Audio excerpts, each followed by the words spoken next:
Whenever the ECG findings are inconsistent with the clinical picture, artifacts are one of the differential diagnoses. This ECG was recorded in an asymptomatic patient during a routine health checkup. The tracing showed dramatic deviations in the inferior lids, which the consultant physician diagnosed to be ST elevation, and he had almost triaged this patient to the STEMI pathway. However, close examination revealed that these deviations were seen between the end of the T wave and the succeeding QRS complex. The magnitude of the deviation varied from beat to beat, and lead 1 was completely normal. Going back to the basic physics of an ECG, the Einthoven's triangle is an imaginary equilateral triangle formed by joining the three limb electrodes. Each bipolar lead records the voltage difference between two limb leads as depicted in the diagram. In our patient, the deviation was seen in lead 2 and lead 3, and the common electrode between the two is the left leg. Moreover, the deviation was positive in lead 2 and lead 3 because the left leg constitutes the positive terminal of both the dipoles.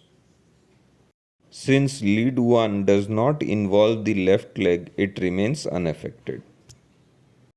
Also note that amongst the augmented unipolar limb leads, the deviation is maximum and positive in AVF, but it is exactly half and negative in AVR and AVL.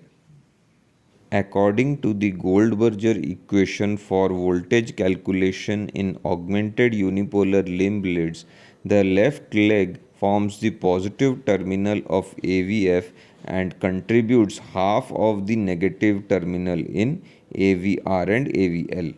Deviations are also seen in the chest lid tracings because the negative terminal of these unipolar leads is formed by connecting the three limb electrodes.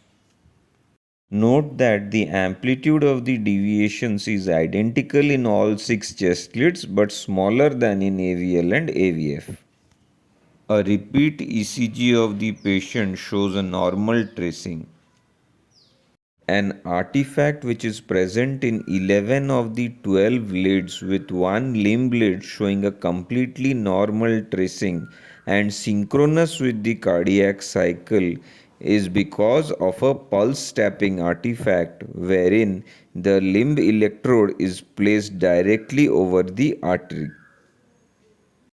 Mechanical pulsation of the artery distorts the ECG waveform, and there is a fixed relationship between the QRS and the distortion because of the time gap between cardiac systole and peripheral artery perfusion.